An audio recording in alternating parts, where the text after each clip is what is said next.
¿Cómo están, amigos televidentes? Bienvenidos, soy José Toledo. Estamos en Hora Cero, este programa de análisis y entrevistas de la coyuntura política, económica y social de nuestro país y también de diferentes partes del mundo.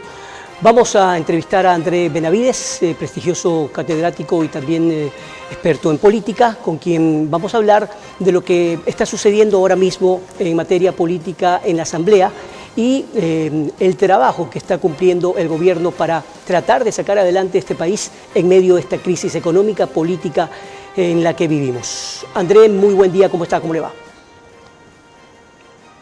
Buenos días, muchas gracias por la invitación, estimado José, un cordial saludo para todos. Gracias por estar nuevamente con nosotros y continuar haciendo el seguimiento de lo que ocurre en materia política después de la posesión del presidente y de lo que ha ocurrido en la Asamblea con estas nuevas leyes y proyectos. Gabinete Ejecutivo y Legislativo están trabajando en conjunto, pero esto tiende a mantenerse y además a atraer a otros grupos políticos a embarcarse con el gobierno. Bueno, yo creo que cualquier tipo de estrategia política y legislativa que tenga por finalidad superar los problemas de criminalidad va a ser atractivo para cualquiera de los legisladores, para cualquiera de las bancadas legislativas. Creo que los últimos proyectos de ley que ha enviado el Ejecutivo justamente buscan aquello. Sin embargo, hay algunos cuestionamientos que podríamos hacer al articulado de estas últimas leyes que se han presentado. Sin embargo, esto lo que ha generado es que inclusive haya el respaldo por parte de otras bancadas legislativas, a tal punto que inclusive algunos asambleístas han desertado de esas bancadas legislativas y parecería que la mayoría que tiene actualmente el gobierno en la Asamblea Nacional va creciendo. Esas son buenas noticias para el gobierno y para el país, porque definitivamente mientras existan todos estos problemas económicos, sociales, etcétera, pero haya una corriente política a seguir con un claro camino o al menos que provoque tranquilidad en el ámbito financiero y empresarial, por supuesto son buenas noticias. ¿Cuánto tiempo se va a mantener aquello? Esa es la gran interrogante. Creo que las últimas actuaciones que ha tenido el gobierno nacional y también la Asamblea han dado una muestra clara de lo que se puede hacer para trabajar en el país. De hecho, si uno mira las últimas cifras del riesgo país, esto ha bajado considerablemente.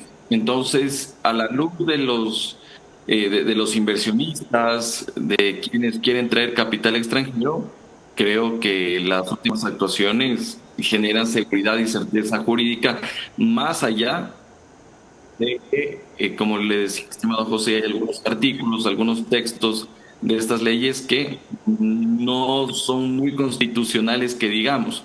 Ahora, en términos prácticos, políticos, siempre va a generar mayor confianza y certeza que tengamos una Asamblea Nacional que trabaje de la mano con el Ejecutivo.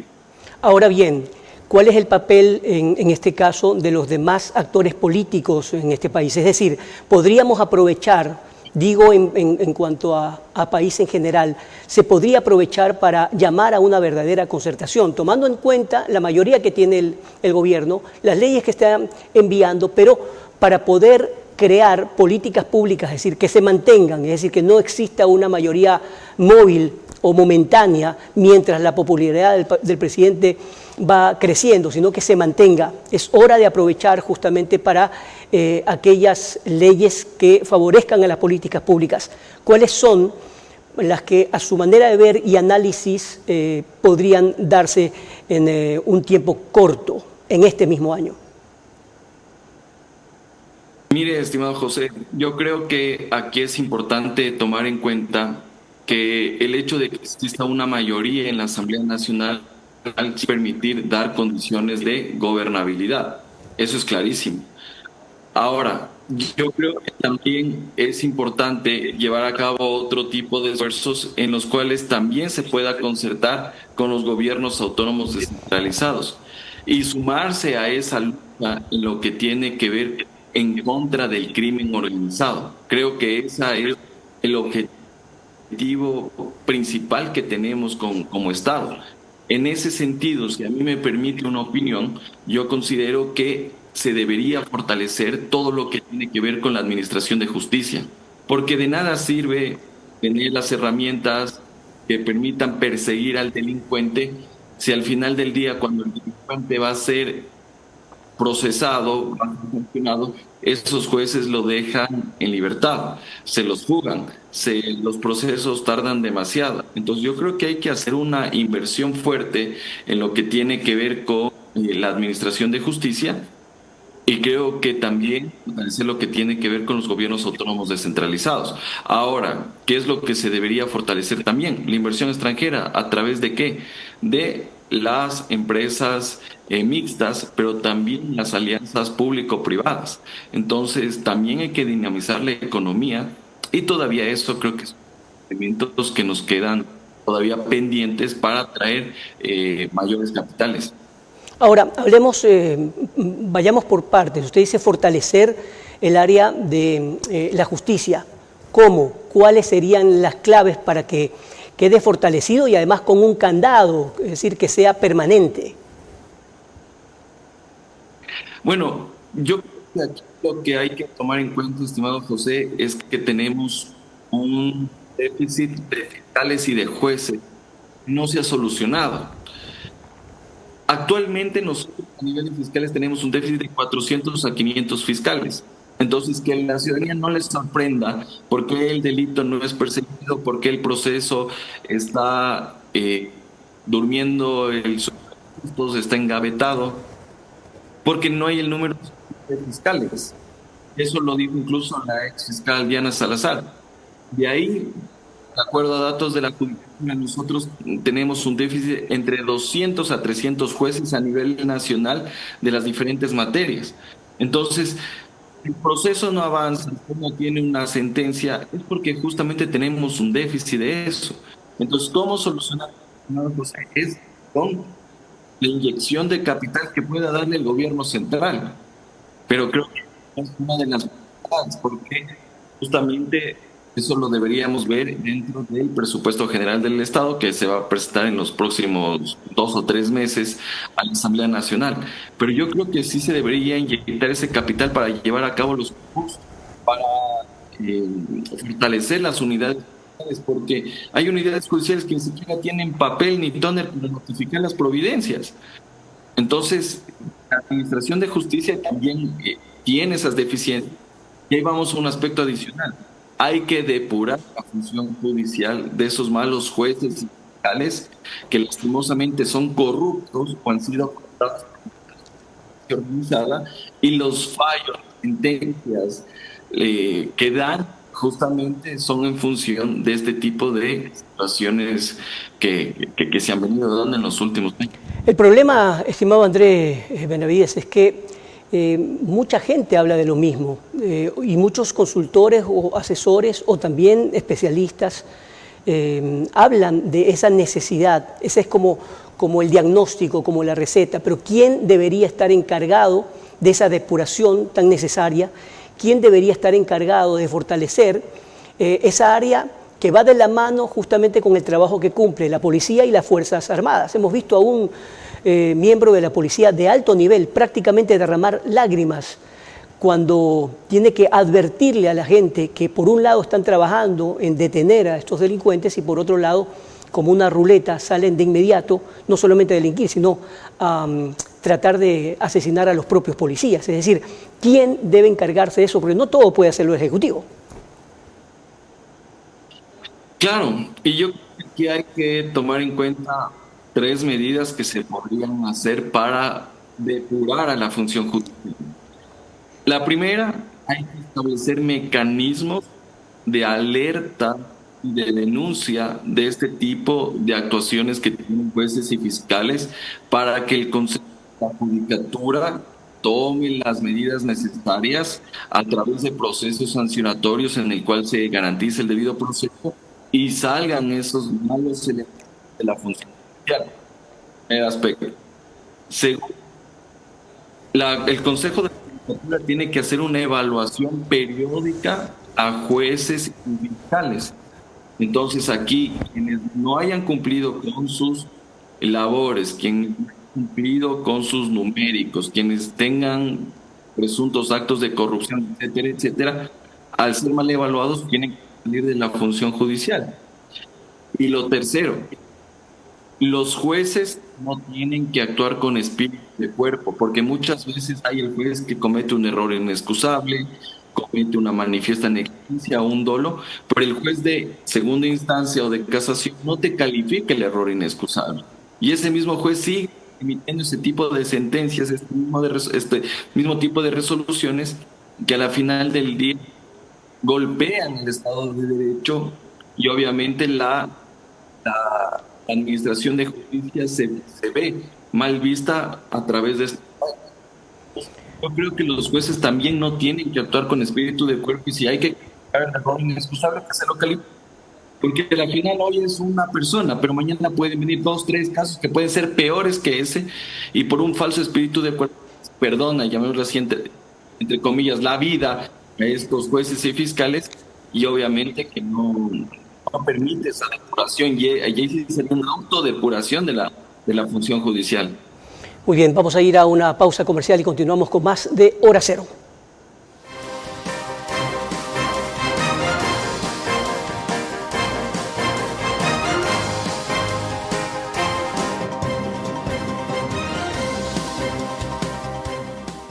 Operativo Centinela 6 desmantela red de lavado de alias Fito en 3 provincias. 6 familiares de alias Fito detenidos. Entre ellos, la ex esposa y el hermano menor. Empresas criminales desmanteladas. 33 inmuebles allanados. 47 bienes incautados. Valorados en más de 13 millones de dólares. Golpeando así su economía ilegal. El bloque de seguridad actúa y no vamos a parar. No negociamos con el crimen organizado.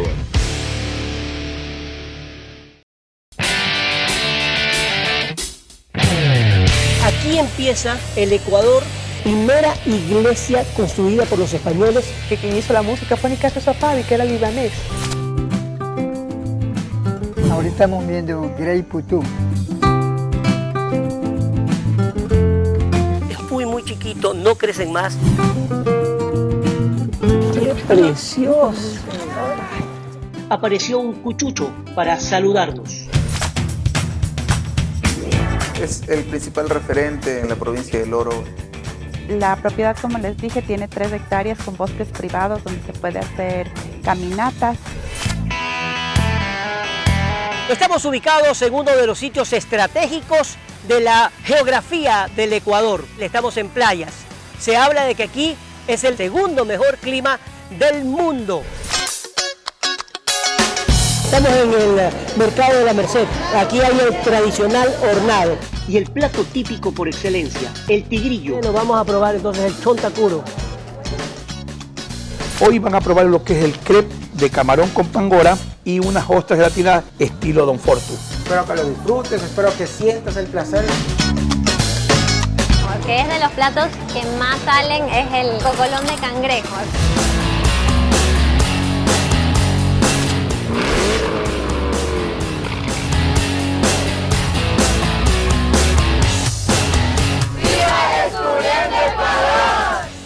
Descubriendo Ecuador con José Toledo.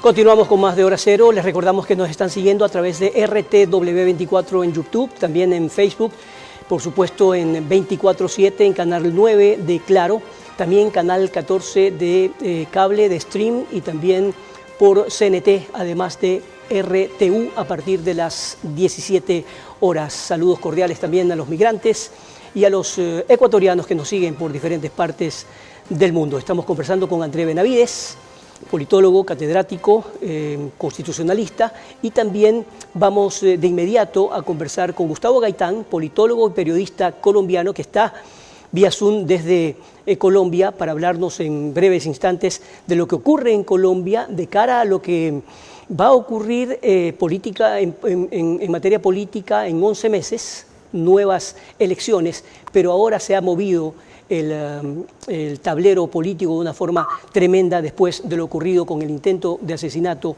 de Miguel Uribe. Así que vamos de inmediato a continuar con André Benavides. Una de las cosas que usted decía que es fundamental fortalecer, aparte de la justicia, es indudablemente el poder adquisitivo, la liquidez, la parte económica. ¿Cómo marcha, según lo que usted ha observado, el trabajo que cumple el gobierno para atraer capitales extranjeros y que se sientan los inversionistas con tranquilidad, pese a los problemas, obviamente, que ya lo hemos discutido, de inseguridad, etcétera? Bueno, yo considero, estimado José, que esa todavía es una tarea pendiente en el gobierno nacional. Actualmente creo que el principal problema que aqueja al Estado es el de inseguridad, y creo que todas las actuaciones y políticas van encaminadas a aquello, pero se ha dejado en un segundo plano, no menos importante, lo que tiene que ver con el tema económico. Entonces, si bien es cierto, en el primer periodo de Noboa se realizaron algún tipo de medidas, más bien fueron de carácter impositivo, como el subir el IVA, el impuesto al sistema financiero, etcétera, etcétera, pero todavía no vemos aquellas medidas que permitan atraer mayor número de capitales. Entonces, si bien es cierto, las últimas leyes son en materia de seguridad, por ahí una que otra que dice que son en materia económica, pero son reformas muy puntuales para temas de donaciones y cómo deducirte impuesto a la renta, pero no hay leyes como tal que incentiven traer inversión extranjera a nuestro país. Entonces yo consideraría que los próximos proyectos de ley que envíe el presidente de la República no deben ser ya en materia de seguridad, sino en materia tributaria, en materia económica, pero principalmente en materia laboral. Creo que esa es una de las elementos que todavía falta abordar y que va a tener mucho cuestionamiento o apoyo por parte de la ciudadanía. Me refiero principalmente a lo que tiene que ver con una reforma laboral profunda en nuestro país, porque recordemos que el código de trabajo que actualmente tenemos es un código del siglo pasado que no se adapta a las nuevas necesidades, que no se adapta a la nueva realidad que está viviendo el país, y no solo el país, sino a nivel mundial. Y creo que es importante que se considere aquello. Ahora, el fortalecimiento de la cosa pública en general no es solamente del Ejecutivo, como hemos repetido e insistido, el trabajo de la legislatura es fundamental también, pero entran los 221 municipios, las prefecturas, etcétera. En ese sentido, ¿cómo marcha ese trabajo para usted de cada una de las alcaldías? Porque parecería como que cada uno marcha por su lado, por la división política en los propios movimientos partidos y movimientos políticos de los cuales son parte algunos alcaldes o prefectos. A nivel de gobiernos autónomos descentralizados tenemos varios problemas, estimado José. Nosotros a nivel de Estado tenemos un Plan Nacional de Desarrollo, que ese es justamente el que guía toda la política pública, no solo del Ejecutivo, sino de las otras funciones del Estado y los diferentes niveles de gobierno, como son prefecturas y alcaldías. Pero lastimosamente parece que cada prefectura y municipio actúa de acuerdo a su conveniencia y no ve con este ánimo de una política pública de carácter nacional y articulada. Ahí tenemos un primer defecto. El segundo defecto: ya a nivel político vemos que principalmente las alcaldías de las ciudades más grandes del país, como es el caso de Quito y de Guayaquil, tienen problemas en lo que tiene que ver, por ejemplo, con la articulación con su órgano legislativo. En el caso de Quito, tienes una mayoría consolidada en el Consejo Metropolitano que te permita aprobar esas ordenanzas que requiere esta ciudad. Pero también ahí tú tienes otro problema político: la revocatoria del mandato en contra de Pavel Muñoz. Y el alcalde se ha dedicado más bien a promocionar su obra pública y defenderse de la revocatoria que, como tal, ejecutar planes, programas que permitan solucionar los problemas que tenemos los quiteños. Y por otro lado, en el de Guayaquil tenemos un alcalde que en este momento está más dedicado a defenderse de un proceso judicial por contrabando de combustible que justamente a resolver los problemas de Guayaquil. Entonces, evidentemente ahí tenemos varios problemas políticos y a eso sumémosle a lo que está pasando en otros cantones del Ecuador. Usted tiene, por ejemplo, el alcalde de Durán, que ni siquiera está en el cantón, sino que prácticamente ejerce el cargo desde otro país y de manera telemática, por las condiciones de inseguridad. Entonces, son varias cosas que se deben tomar en cuenta y de ahí podríamos seguir hablando, estimado José, en lo que tiene que ver con los recursos por la devolución del IVA, de las rentas que tienen los diferentes gobiernos autónomos descentralizados, que no se les ha devuelto ese dinero justamente para seguir haciendo obra pública. Ahora bien, André, hemos invitado en este programa también a Gustavo Gaitán, que es un politólogo también experto en encuestas y periodista colombiano que conoce muy de cerca lo que ocurre en Ecuador porque también trabaja de cerca aquí en nuestro país. Gustavo, definitivamente lo que ocurre en Colombia también repercute en el Ecuador.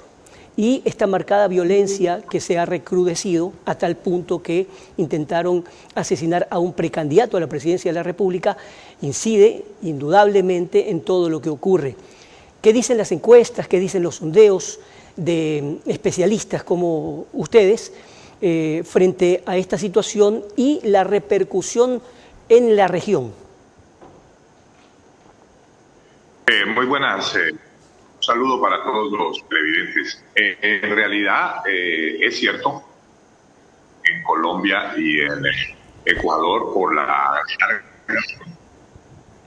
con los dos países, repercute ya a la política. Ahora que ha ocurrido este intento de asesinato, Miguel Uribe Turbay y las investigaciones a que probablemente haya una conexión desde Chicago que atentaron a Fernando Villalobos con las que acaban de ver el Bogotá. Definitivamente hay un efecto dominó en lo que sucede entre Colombia y Ecuador. Y la situación electoral en este momento en Colombia, pues ya prácticamente estamos en campaña. Menos de un año hace falta para las elecciones en que se va a elegir el nuevo presidente de la República, el sucesor de Gustavo Petro, y asimismo en 10 meses apenas vamos a renovar todo el Congreso bicameral que hay en Colombia. Los candidatos presidenciales apuntan en este momento en las encuestas, fundamentalmente 4 empresas encuestadoras que son las de mayor reputación en el mercado, como Guarumo, Nacional de Colombia, triple empate en el lugar de las preferencias electorales entre el izquierdista Gustavo Bolívar, el candidato del actual presidente de la República, Vicky Dávila, la periodista que maneja los medios del grupo económico Gilinski, y el candidato de centro, Sergio Fajardo. Los 3 están registrados en primer lugar. Dentro de la escala, menos 30 candidatos de 30 personas que están tirando a las elecciones. Estaría de octavo lugar Miguel, octavo lugar que apenas roza con el 4%. Sin embargo, el precandidato presidencial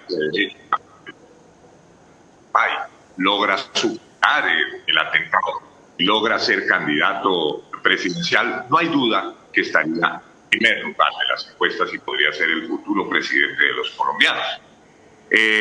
Las encuestas marcan que hay una tendencia favorable hacia el centro, gobernando la izquierda.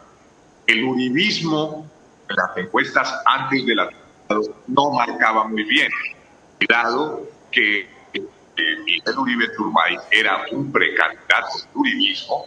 Se espera que haya un vuelco de la votación nuevamente hacia la derecha colombiana. Muy bien, después de este análisis de lo que ocurre en Colombia. Vamos a ir a la pausa para continuar con este mismo tema porque es indiscutible que lo que está diciendo Gustavo, es decir, las repercusiones de Colombia inciden directamente al Ecuador mucho más con esta investigación que está adelantando la policía y las investigaciones de Fiscalía colombiana con respecto al asesinato también de Fernando Villavicencio en el Ecuador. Vamos a ir a la pausa y regresamos.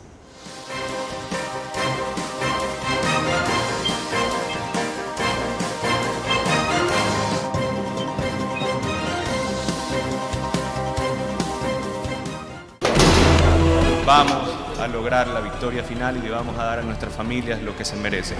Paz.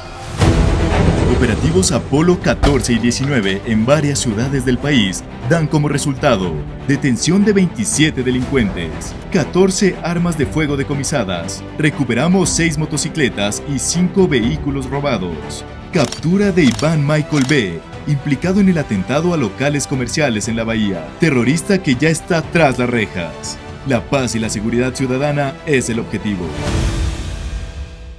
Después de lo que está ocurriendo con la guerra entre Israel y los palestinos de Hamas.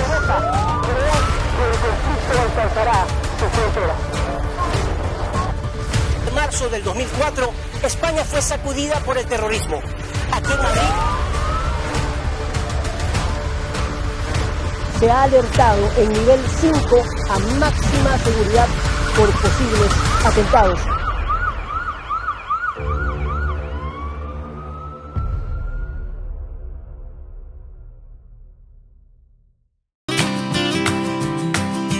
¿Qué significa Yacuviña? Proviene de los vocablos yacu, que es agua, y viña eterna. Hace millones de años, cuando la tierra caía, pero alrededor de esto lo que acercaba nunca moría. Esta tierra no queremos perder, porque queremos vivir. Puyango es un lugar bastante representativo, interesante. En cada comunidad quichua existe un chamán. Ellos son guaraníes. Guayaquil también es semillero de cantautores que han hecho historia en Ecuador.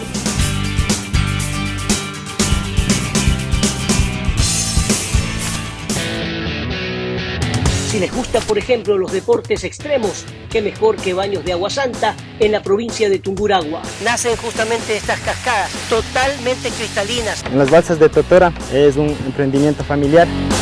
Varias actividades que van desde ciclismo de montaña, puedes hacer media montaña, puedes hacer alta montaña. Sin embargo, lo que van a hacer justamente estas chicas es tener el privilegio de ver la caída del sol al último instante.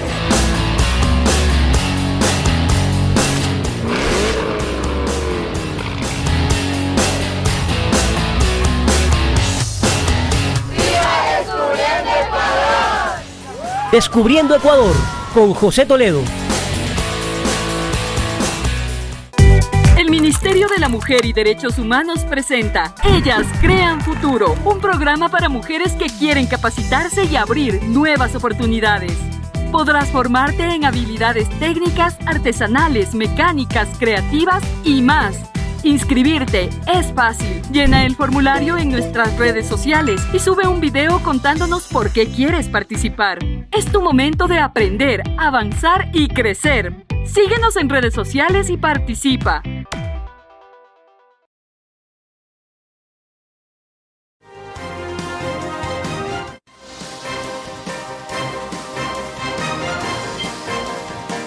Bien, retomamos. André, entonces usted estaba hablando de esas repercusiones con respecto a lo que ocurre en Colombia y en nuestro país. Sí, justamente lo que yo le decía, estimado José, es que evidentemente cualquier magnicidio, ya sea a nivel nacional como el de Villavicencio o internacional, como lo que estamos viendo con el senador Uribe, tienen repercusiones en la comunidad internacional, porque eso significa que la política en Latinoamérica, lastimosamente, tiene como su, llamémoslo así, como su enemigo también la delincuencia organizada, o no sabemos si es que existe en realidad delincuencia ya desde altas esferas políticas. Ahora, tienen que llevarse a cabo todas las investigaciones, bien ver a quién está atrás de todo esto, si es que en efecto esto responde a grupos de delincuencia o responden a temas de carácter político, pero desde cualquier punto de vista un hecho de esto tiene que ser rechazado. Y obviamente que más adelante veremos si es que este hecho como tal pateó o no pateó el tablero político, tal como fue con Villavicencio en las elecciones del 2023. ¿Cuál es su pensar, Gustavo?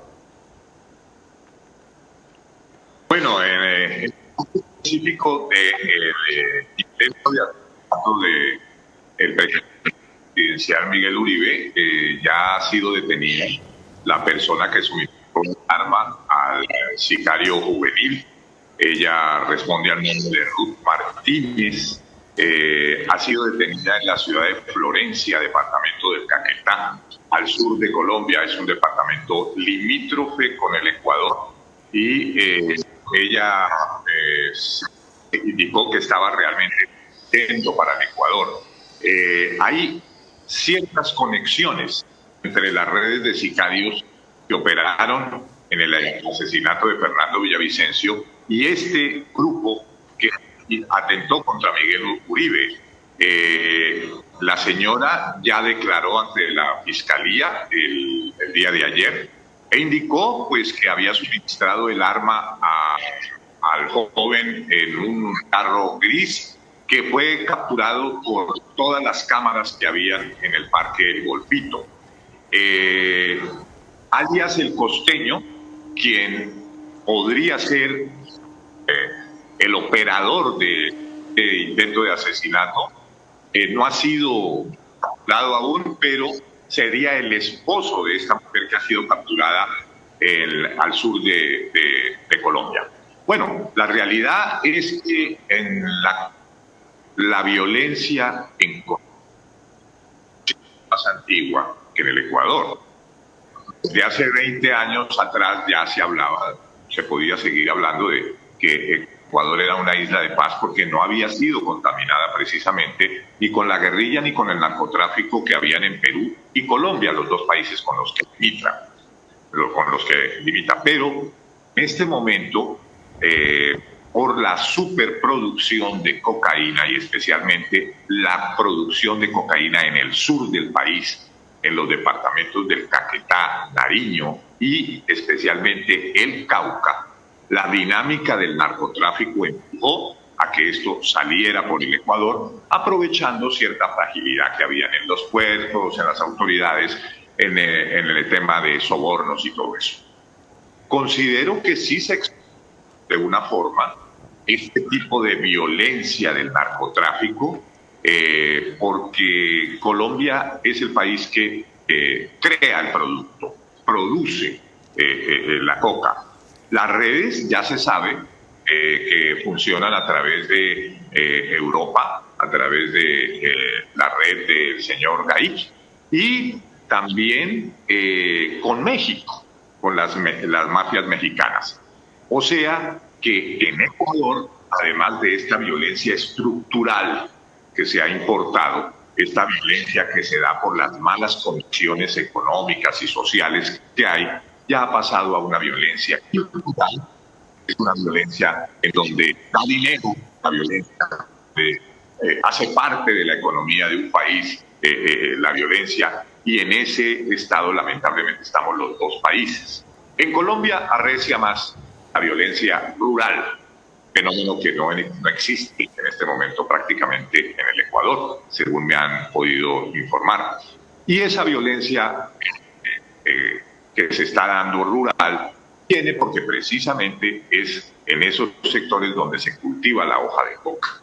El gobierno actual del doctor Gustavo Petro durante 3 años de gobierno, no ha perseguido a los cocaleros.